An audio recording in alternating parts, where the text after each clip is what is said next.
गिलहरी की कहानी। एक जंगल में साध नामक मुनि रहते थे। उन्होंने तप करके बहुत सी विद्या हासिल की।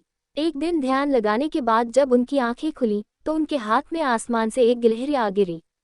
वह गिलहरी खून से लथपथ थी, क्योंकि वो चील के पंजों से छूटकर मुनि के हाथ में आ गिरी थी। गिलहरी मौत के डर से कांप रही थी। मुनि को उसके ऊपर दया आ गई। उन्होंने सोचा, क्यों न इसे अपनी विद्या से अपनी बेटी बना लूं।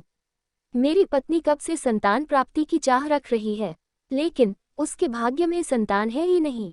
अब ये बात बताकर उसे दुखी करने की जगह कुछ साल इस गिलहरी को ही बेटी बनाकर उसे सौंप देता हूँ। इतना सोचते ही मुनि ने एक मंत्र पढ़कर गिलहरी को एक छोटी सी बच्ची बना दिया। वो उस गिलहरी को बच्ची बनाने के बाद गोद में उठाकर अपनी पत्नी के पास लेकर आए। उन्होंने कहा, लो अब इसे अपनी बेटी मानकर ही पालना। सोच लो, भगवान ने तुम्हारी सुन ली है। मुनि की पत्नी छोटी बच्ची देखकर खुश हो गई। अब गिलहरी से बच्ची बनी लड़की मुनि के घर में बड़े लाड़ प्यार से पलने लगी। मुनि की पत्नी ने कुछ दिनों के बाद बच्ची का नाम वेदांता रखा। मुनि और मुनि की पत्नी दोनों ने बड़े प्यार से वेदांता को पाला। मुनि को बहुत खुशी थी कि उसकी पत्नी को अपनी ममता लुटाने के लिए एक बेटी मिल गई। कुछ समय के बाद उसकी परवरिश में मुनि भूल ही गई कि वो एक गिलहरी है। वेदांता को मुनि ने अच्छी पढ़ाई लिखाई करवाई। देखते ही देखते वेदांता 16 साल की हो गई।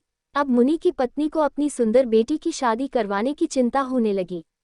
उन्होंने यह बात मुनि से की। अपनी बेटी की तरफ देखते हुए मुनि को भी लगा कि इसका अब विवाह हो जाना चाहिए। मुनि ने अपनी पत्नी से कहा कि तुम चिंता मत करो, मैं इसके लिए योग्य वर ढूंढ लूंगा। मुनि को लगा कि मेरी बेटी बहुत सुंदर है और उसकी शिक्षा दीक्षा भी अच्छी हुई है। इसलिए उन्होंने अपनी सिद्धि से सूर्य देव को पुकारा। सूर्य देव ने मुनि को प्रणाम करके बुलाने की वजह पूछी। तब मुनि ने कहा, मेरी बेटी विवाह के योग्य हो गई है। मैं चाहता हूं कि आप इसके पति बने। सूर्य देव ने कहा, आप एक बार अपनी पुत्री से पूछ लीजिए। अगर उसे मंजूर है तो मेरी तरफ से भी हाँ है। तब वेदांता बोली, पिताजी, ये बहुत गर्म है। मैं इनके पास नहीं जा पाऊंगी और न ही इन्हें देख पाऊंगी। मुनि ने वेदांता से कहा, कोई बात नहीं, हम दूसरा वर देख लेंगे। तभी सूर्य देव ने कहा, हे मुनिवर, मुझसे श्रेष्ठ बादल है, आप उनसे बात कीजिए। वह मेरे प्रकाश को भी ढक देते हैं। मुनि ने अब बादल को याद किया। बादल गरजते हुए मुनि के पास पहुंचे और उन्हें नमस्कार किया।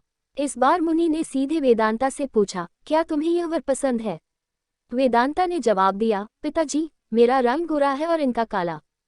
हमारी जोड़ी अच्छी नहीं लगेगी। तब बादल ने मुनि से कहा, आप पवन देव को बुलाए।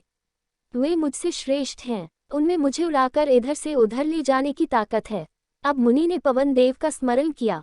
पवन देव के आते ही मुनि ने अपनी बेटी से पूछा, क्या आपको यह वर पसंद है? वेदांता बोली, पिताजी, ये तो एक जगह ठहरते ही नहीं है। इनके साथ मैं घर कैसे बसा पाऊंगी? इस बार मुनि ने पवन देव से पूछा, मुझे अपनी पुत्री के लिए वर की तलाश है। आप बताएं कि आपसे श्रेष्ठ कौन है? पवन देव ने जवाब दिया, मुनिवर, आप पर्वत को बुला सकते हैं। वह मेरा रास्ता रोक देते हैं। वह मुझसे श्रेष्ठ हैं। तुरंत मुनि ने पर्वत को पुकारा। पर्वत को देखते ही वेदांता बोली, ये तो पत्थर हैं। इनका दिल भी पत्थर का ही होगा। इनसे विवाह कैसे हो पाएगा पिताजी? मुनि ने हाथ जोड़कर पर्वत देव से पूछा, आपसे श्रेष्ठ कौन है? पर्वतराज ने जवाब दिया, हे मुनि, चूहा मुझ में छेद कर देता है। इस आधार से वह मुझसे श्रेष्ठ है। इतना कहते ही पर्वतदेव के कान से चूहा नीचे कूदा। वेदांता ने जैसे ही चूहे को देखा, वह खुशी के मारे उछल पड़ी। उसने कहा, पिताजी, यही मेरा वर बनना चाहिए। मुझे ये पसंद है, इनकी पूंछ, कान, सब कुछ कितना प्यारा है। मुनि ने सोचा, आहो, मैंने एक गिलहरी को मंत्र विद्या से इंसान तो बना दिया, लेकिन इसका दिल अभी भी गिलहरी वाला ही है। मुनि ने तुरंत वेदांता को गिलहरी बनाया और उसका विवाह चूहे से करवा दिया। विवाह के बाद दोनों खुशी खुशी रहने लगे। कहानी से सीख, इंसान चाहे बाहर से कितना भी बदल जाए, लेकिन उसका दिल वैसा ही रहता। Hi, Dot.